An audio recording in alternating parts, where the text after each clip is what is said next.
আসসালামু আলাইকুম, welcome to ইয়াসমিনস kitchen. আজ আবারও একটি পিঠার রেসিপি নিয়ে আপনাদের সামনে উপস্থিত হয়েছি, আর সেটা হচ্ছে পাটিসাপটা পিঠা। গ্রাম বাংলার ঐতিহ্যবাহী পিঠার মধ্যে পাটিসাপটা একটা ফেমাস পিঠা। পাটিসাপটা কয়েক রকম তৈরি করা হয়, তবে আমি আজকে ক্ষীর পাটিসাপটা তৈরি করে দেখাবো। এই পিঠা তৈরি করতে যা যা লাগবে তা হচ্ছে চালের গুঁড়ি 1 কাপ, ময়দা আধা কাপ, খেজুরের গুড় গ্রেট করা আধা কাপ, লবণ 1 চিমটি, ঘি 2 চা চামচ এবং ক্ষীরসা তৈরি করার জন্য লাগবে তরল দুধ 1 লিটার, চিনি 3 টেবিল চামচ, চালের গুঁড়ি 1/4 কাপ। প্রথমে একটি বাটিতে গ্রেট করা খেজুরের গুড় নিয়ে নিলাম।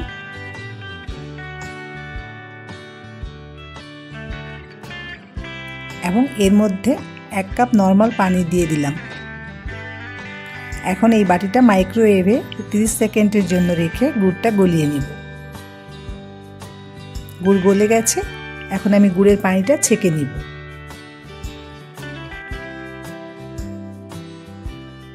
গুড়ের পানিটা অল্প গরম অবস্থায় যখন একটা আঙ্গুল ডিপ করা যাবে,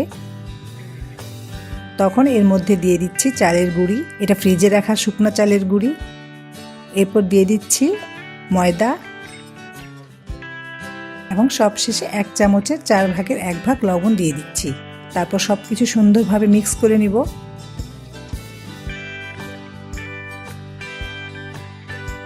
এবং আমি আরও আধা কাপ পানি নিয়েছি, তবে আস্তে আস্তে বুঝে দিতে হবে, একবারে দেয়া যাবে না। তবে এই মিশ্রণটা তেলের পিঠার মতো ঘন হবে না, একটু পাতলা হবে।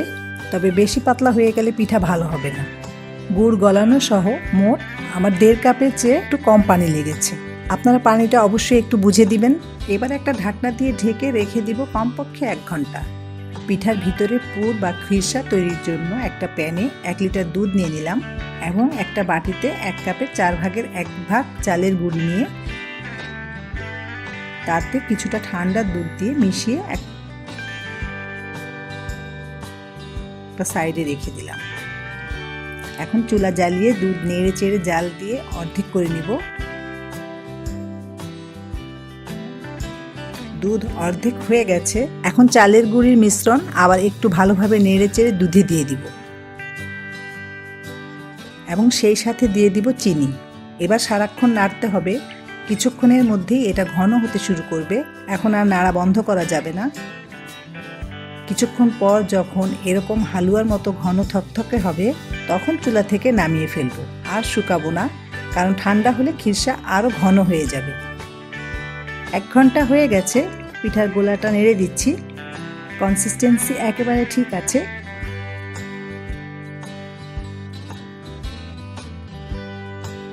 এখন পিঠা বানিয়ে নিব। এই পিঠা ননস্টিকি প্যানে ভালো হয়। চুলার জাল লো হিটে থাকবে। প্রথমে প্যানে একটু ঘি ব্রাশ করে নিচ্ছি। তারপর ডালের চামচ দিয়ে 1 চামচ ব্যাটার দিয়ে দিব এবং প্যানের হ্যান্ডেল ধরে প্যানটা ঘুরিয়ে ব্যাটার চারিদিকে ছড়িয়ে একটা গোল রুটির মতো শেপ দিতে হবে। কিছুক্ষণ অপেক্ষা করব। যখন এটার কালার একটু চেঞ্জ হয়ে উপরটা শুকিয়ে যাবে, তখন এতে দিয়ে দিব 2 টেবিল চামচের মতো ক্ষীরসা এবং একটা স্প্যাচুলার সাহায্যে এটা রোল করে নিব। রোল করা হয়ে গেছে। দুপাশ একটু উল্টে পাল্টে ভেজে নিব। আর একটা পিঠা বানিয়ে দেখাচ্ছি। প্রতিবার প্যানে ঘি ব্রাশ করে নিতে হবে। চুলার জাল লো হিটে রেখেই পিঠা ভাজতে হবে যদি পিঠার উপরটা মসৃণ চান। আর একটু চুলার জাল বাড়িয়ে ভাজলে পিঠার উপর ছিদ্র ছিদ্র ডিজাইন হবে। এখন কোনটা আপনাদের পছন্দ সেই অনুযায়ী পিঠা বানিয়ে নেবেন। আমার দ্বিতীয় পিঠাটিও হয়ে গেছে। নিশ্চয়ই দেখে বুঝতে পারছেন পিঠা কত নরম তুলতুলে হয়েছে। তৈরি হয়ে গেল ক্ষীর পাটিসাপটা পিঠা। এই পিঠা ফ্রিজে রেখে 2-3 দিন খেতে পারবেন। বেশি বানাতে চাইলে পরিমাণ অনুযায়ী সব উপকরণ বাড়িয়ে নেবেন। এই পিঠা যতই বানাবেন ততই শেষ হয়ে যাবে, কারণ এটা স্বাদে অতুলনীয় একটা পিঠা। আশা করি রেসিপিটি ট্রাই করবেন। কোনো প্রশ্ন থাকলে কমেন্ট বক্সে জানাবেন এবং প্লিজ লাইক এবং সাবস্ক্রাইব করবেন।